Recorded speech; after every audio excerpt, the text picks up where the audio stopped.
The Touchdown Podcast is presented by Big Heads Media and the Omni Resort Nashville. The wonders of technology. Hey guys, what's up? Welcome back to The Touchdown. I'm Hannah Gilmore, here with my second guest ever, Buck Reising. Buck, you want to tell us about yourself? I know you have many jobs. So I work for A to Z Sports here in Nashville, cover the Titans, 615 Sessions podcast. Rate, review, subscribe, wherever it is that you get your podcast. And then I host A to Z Sports Primetime, which is on Facebook Live and on Periscope, Sunday night to Thursday night at 8 p.m. You can check it out. Follow A to Z Sports on Twitter, on Facebook, and on Instagram. I need you to record my intro.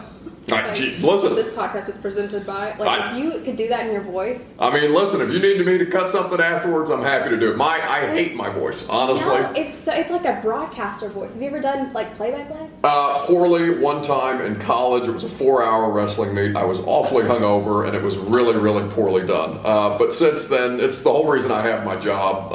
I did not want to do sports. I was not going to get into broadcasting. I was going to go to law school, political science major.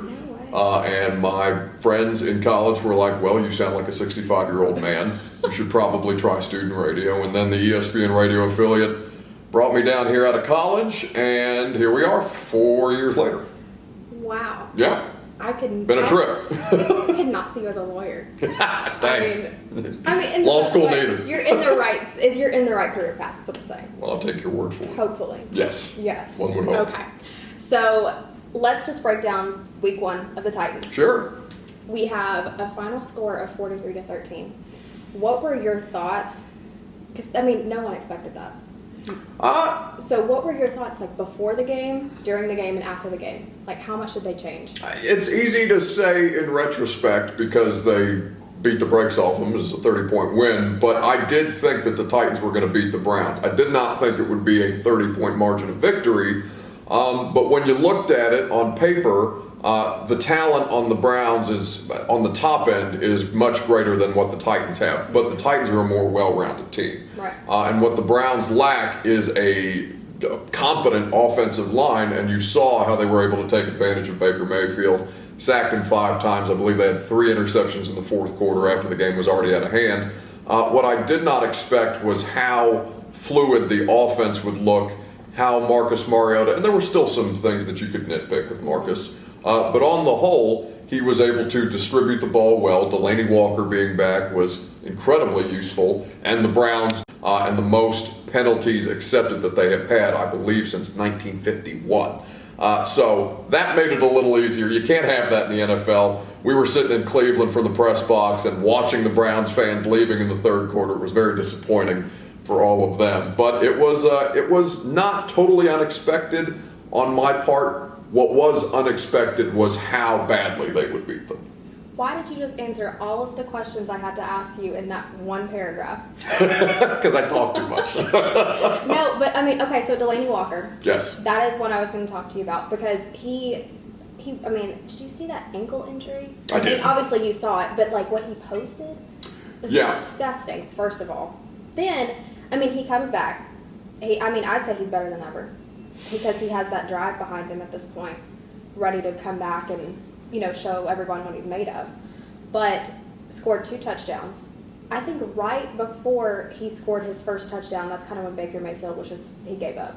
That's when he was getting sacked. That's when he kept, throwing the ball too high, too low. What are your thoughts on that?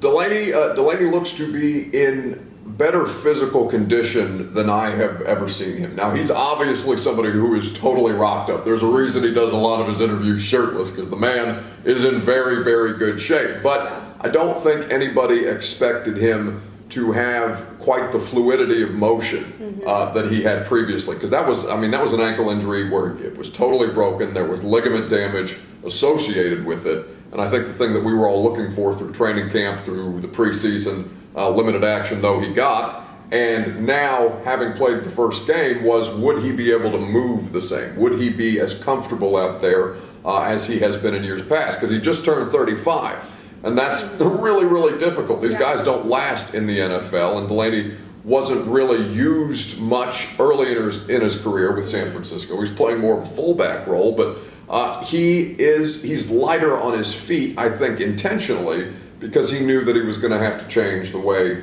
that he played his game. Now, he still blocks really well. Myles Garrett, open hand, punched him in the face because he was blocking so well on Sunday against the Browns. But with Delaney, I think, better than ever. Delaney has been the most consistent thing that they have had in Nashville, not named Jarrell Casey, since coming to them in free agency from the San Francisco 49ers. So I think that he is going to be a featured player in their offense. We saw him obviously featured with the 2 touchdowns against the Browns, but I think that he is going to be somebody whose job is made easier by everything else that they now have around Marcus Mariota, and to make that off. And it helps that his position coach is now the offensive coordinator on Arthur Smith. Right. So you mentioned Marcus earlier, and then just now. What do you think this win? I mean, this. I don't want to say insane win, but it was pretty insane for them to get. It was pretty wild. It was pretty wild. What do you think that means for him in retrospect of him being a franchise quarterback? It's one game and 3 touchdowns and a solid passer rating. A game where they made it easier on the offensive line. They were throwing a lot of screen passes. Obviously, the 75-yard touchdown pass to Derrick Henry. Marcus Mariota.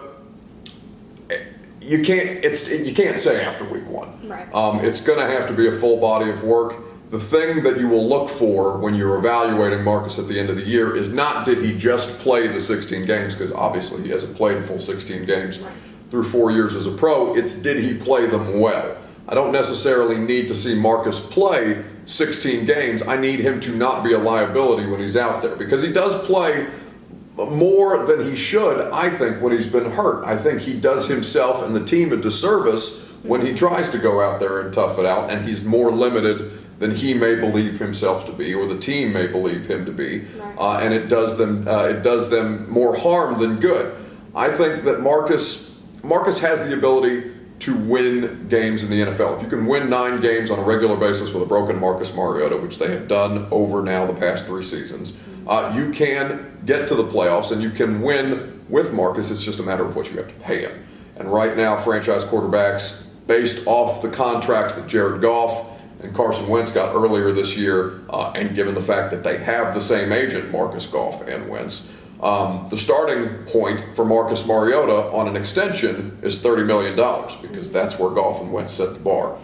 Whether you think he's worth $30 million a year is a totally different conversation in itself. But you don't hate what you saw on Sunday against Cleveland. Right. So you talked about 16 games and Marcus playing, not playing, whatever you would like to say about that. But do you think the Titans will get past 16 games this season? Make the playoffs? Yeah, they should, right? Because Jacoby Brissett is a good quarterback. He's obviously coming in here to Nashville, to Nissan Stadium, to try and spoil the retirement ceremony of Eddie George and Steve McNair's jerseys at halftime, spoil the home opener. But the division breaks in the Titans' favor based on the fact that Andrew Luck, who had an 11-0 record against them, is no longer playing professional football, or any kind of football for that matter. Based on the fact that the Texans are better this year, but have done themselves really not much help with all the trades that Bill O'Brien was making, because they don't have a GM in Houston and they appear to be a little bit disorganized. You can trade for Laramie Tunsil to play on the left side of Deshaun Watson, but that doesn't address the other 4 positions on the offensive line that have caused him great harm and then great detriment as an offense on the whole.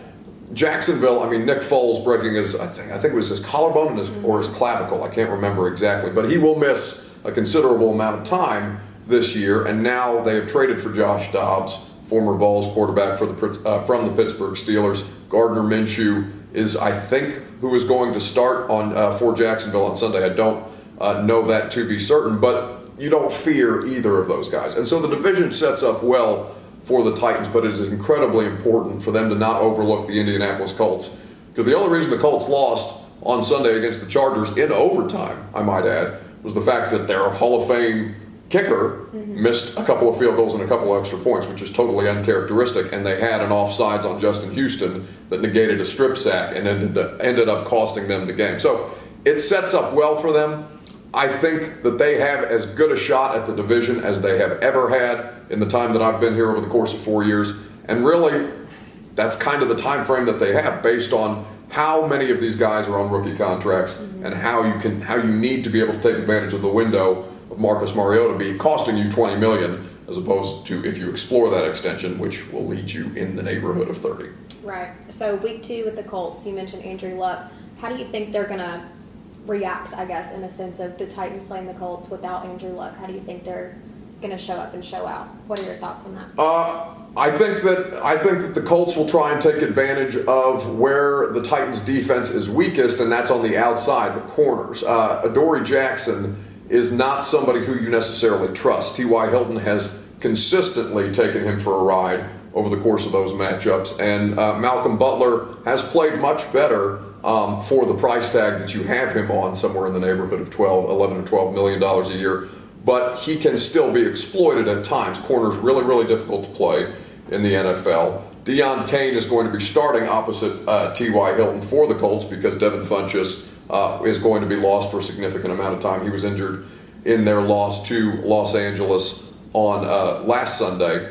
I think that the Colts are not a team that can be overlooked. I looked at the box score when we were sitting in the press box in Cleveland, and Marlon Mack, the Colts running back, had more than 100 yards in just the third quarter alone. It's a really nasty offensive line.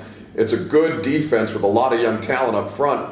I don't necessarily feel good about the Titans' chances, if I'm being completely honest. But I think that if they can affect the quarterback, if they can do what really nobody else has been able to do over the course of the past 2 seasons, which is get past Quentin Nelson, Anthony Costanzo, and Ryan Kelly and the rest of that Colts offensive line, then they have a legitimate chance, and their defense is capable. But for Marcus Mariota and the offense, they have to be able to keep up. They cannot afford to fall behind as they did to Cleveland. Cleveland did them a favor with all the penalty yardage and the turnovers and the ability of Cameron Wake to take advantage of a third and fourth tackle because Greg Robinson got ejected from that game. But you can't rely upon that. Right.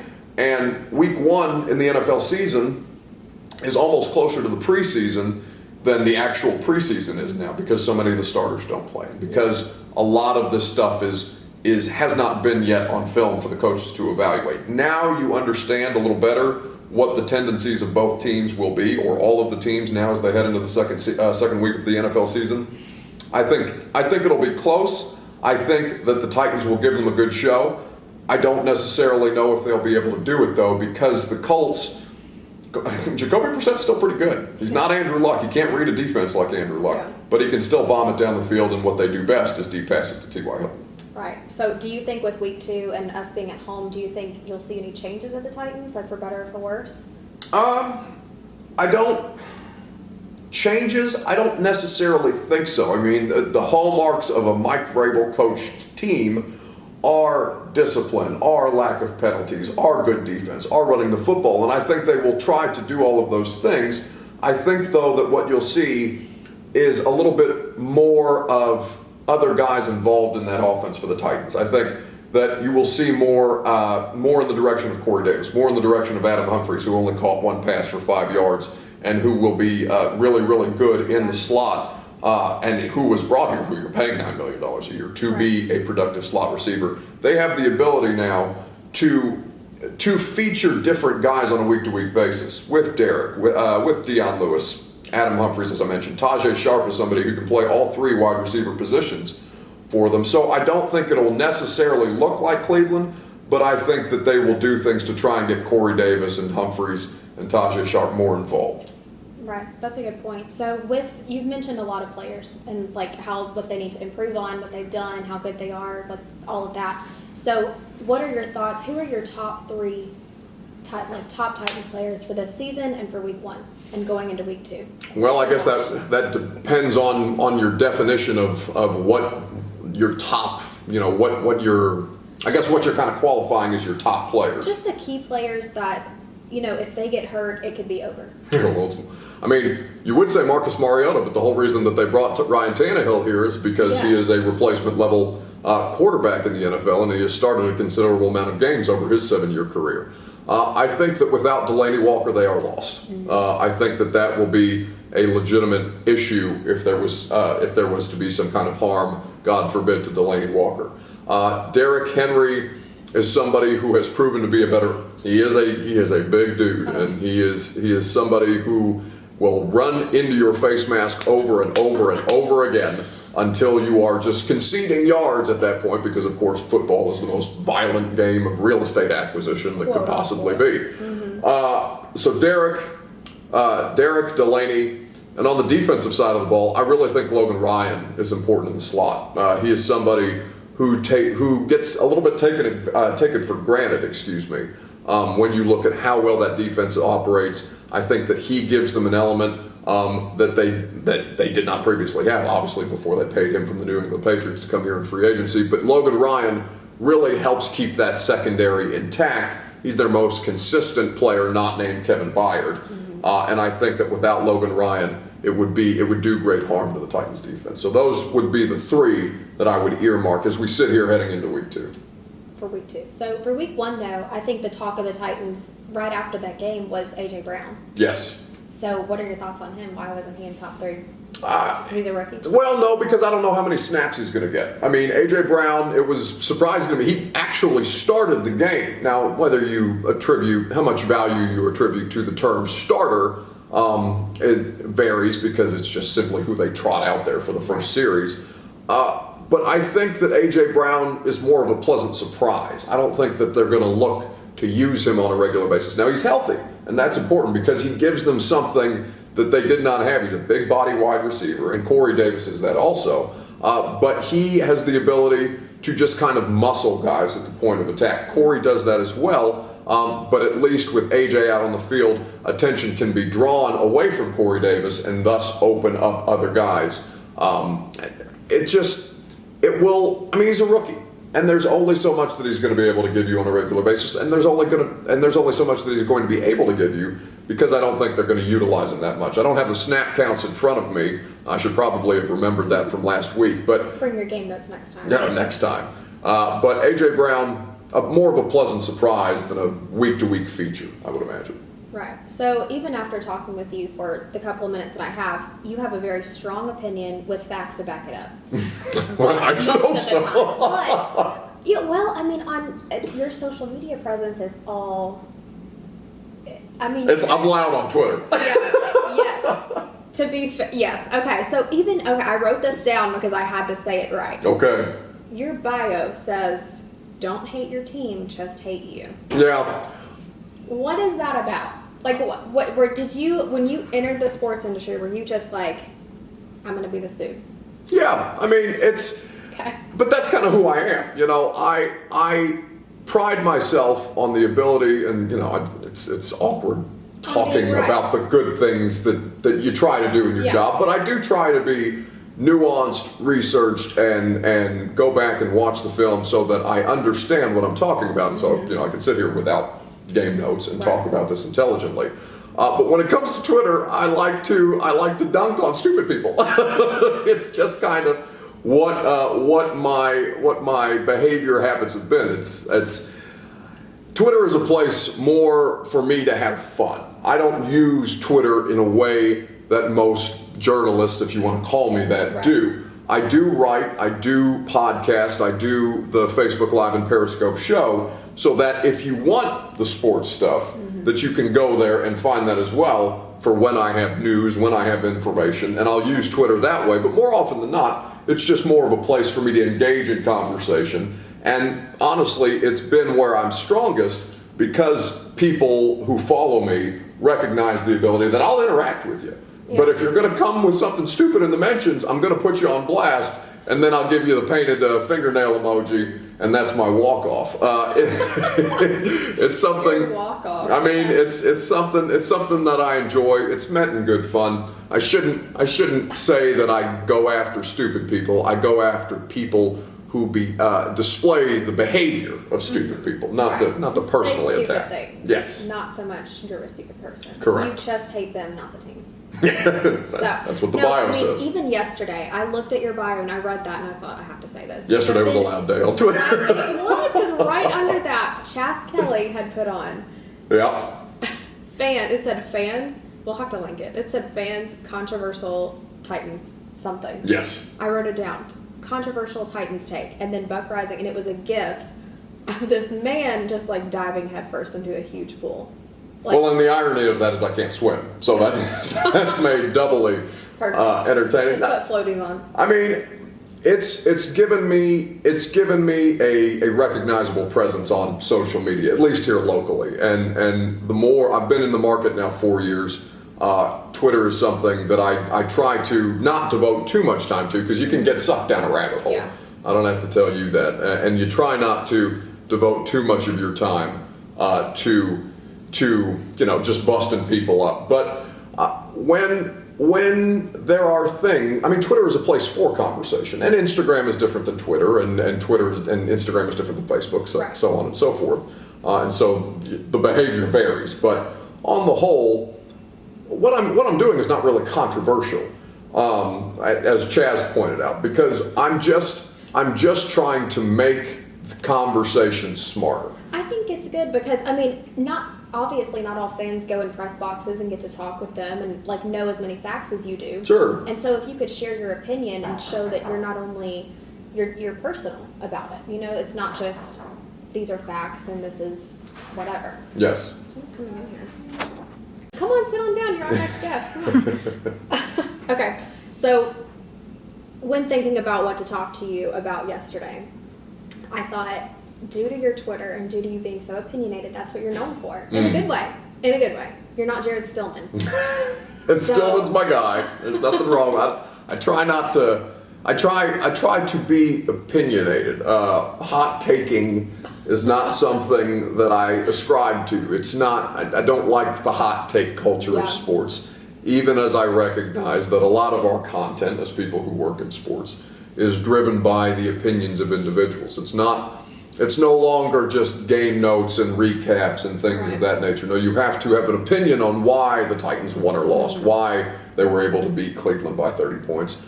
And it does make you, I think it does make you stronger in terms of your ability to do this job, because if somebody steps to you and you're not prepared and you haven't researched why your opinion is what it is, then you're made to look foolish, and you can't last that way.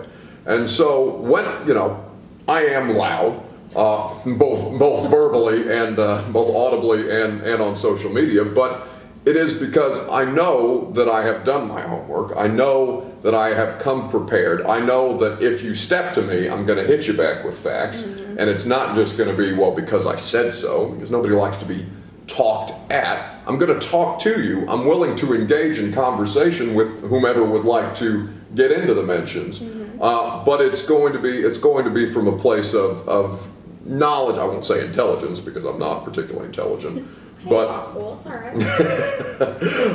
it is something that I know that I have done the legwork on the front end, right. Not just out here spouting things that I don't know about. I'm not going to speak about something that I don't know about or haven't watched. It's just going to be within the things that I know that I can talk intelligently about, because that's why people would follow me or would read me, listen to me, whatever the case may be.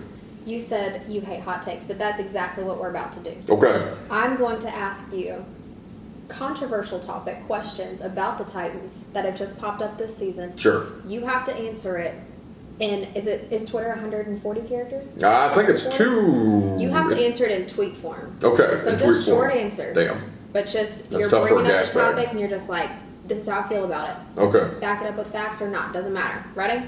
Give me one. Okay. Mike Rabel said, Brett Kern is the best punter in the league. Hashtag MV punter. Brett Kern is spectacular. He's probably the best player overall that the Titans have had for the past decade. He's the longest tenured Titan. Brett Kern is exceptional. If I was to be a fanboy, actually, I'll admit, I'm a Brett Kern fanboy. No question. He has a jersey, it's fine. No, not quite. No jerseys. Don't wear jerseys. It's signed by him, for sure. Okay. Kevin Byard became the highest paid safety in the NFL. Yes. Is he worth it? Yes. For the Titans? Yes. For anybody. And if the Titans weren't going to pay Kevin Byard, somebody else would have. To coach, I'll keep it short. Long story short, he is the Ed Reed of Dean Pease's Titans defense. What Ed Reed was to Baltimore and defensive coordinator Dean Pease, Kevin Byard is that for the Titans. He's one of the most intelligent players that I've both talked to and seen play football. 239 characters. I'm working on it. Okay. Marcus Mariota, franchise quarterback? If I have to groan like that, I got to say no. But what is a franchise quarterback? Franchise quarterbacks are people who elevate their team. Marcus Mariota has done that, but I feel like, and this is going to be a little longer, I feel like you can find a lot more of these guys and treat their contracts more similar to other positions rather than the pedestal that they have been put upon. I think you can find other quarterback play. So, can you win with him? Yes. Can you find another one? Probably so. You started a Twitter thread. Okay. Taylor Lewan, thoughts on his statement and being out 4 games? Does he deserve it? Well, sure, he took Do it. you believe him? No, I do believe him, but also he deserves it. You're responsible for what you put in your body. Taylor is, I knew about that. I knew that was coming down about 2 weeks beforehand, and we had gotten some good information on the supplements that he was taking and the fact and how many supplements that he was taking. I think that he was a victim of the fact that supplements aren't legislated by the FDA, but also the consequences are very clear, made clear by the NFL, and if it's in your body, 4 games out the gate. So. Okay. And this is the last one, but it's not Titans related. I just have to get your spiel on it. Antonio Brown. I wish he was in Nashville. This is in your notes that you just take a screenshot of and post on Twitter. Oh my God! I wish that he was in Nashville, but I'm selfish. I want a little more TMC. The Titans can be dull. Marcus Mariota is not somebody who's going to say things. You just want someone interesting to come. Oh my God! Just for a year. Is it so wrong? I would love it. Yes. I'll get him a helmet myself. It started with frostbite. Yes. Then the helmet, the drama with him leaving the Raiders. 4 hours later, the Patriots pick him up. Yep. A day and a half later, the rape scandal. Yes. With one player. That's not worth it. Well, and he was one of the best last season. No, he still could be, but with all his personal life, do you think that's for a team? Even if he were with the Titans, do you think that would be worth covering and worth keeping? Everything is predicated on. Are we out of the Twitter portion? Can I respond in longer form? Everything obviously comes back to the rape allegation. These are difficult things to discuss, and obviously, if this is something that he has done, there is no conversation about it. It is unacceptable by any standard, and from what you hear about him from previous teammates, he's not a good person. But you don't have to be a good person to be a good football player. And what the NFL is telling you, by the fact that the Raiders were willing to take him on initially, by the fact that the Patriots gave him a contract, or had a contract agreed in principle, literally a minute after they were able to have a contract agreed upon, and the fact that they plan to start Antonio Brown on Sunday, the talent supersedes the headache. And whether you agree with that from a moral perspective is based on the individual. But football is not a moral sport. Right. Professional sports aren't particularly moral. And so, is he worth it to a football team? The Titans were sniffing around him in Indianapolis during the combine when we were up there. One of the more surprising stories, but if John Robinson and Mike Vrabel were even willing to consider it, now this is all on the front end of all the issues, but still, there's always going to be a place for people like that, whether you think it's right.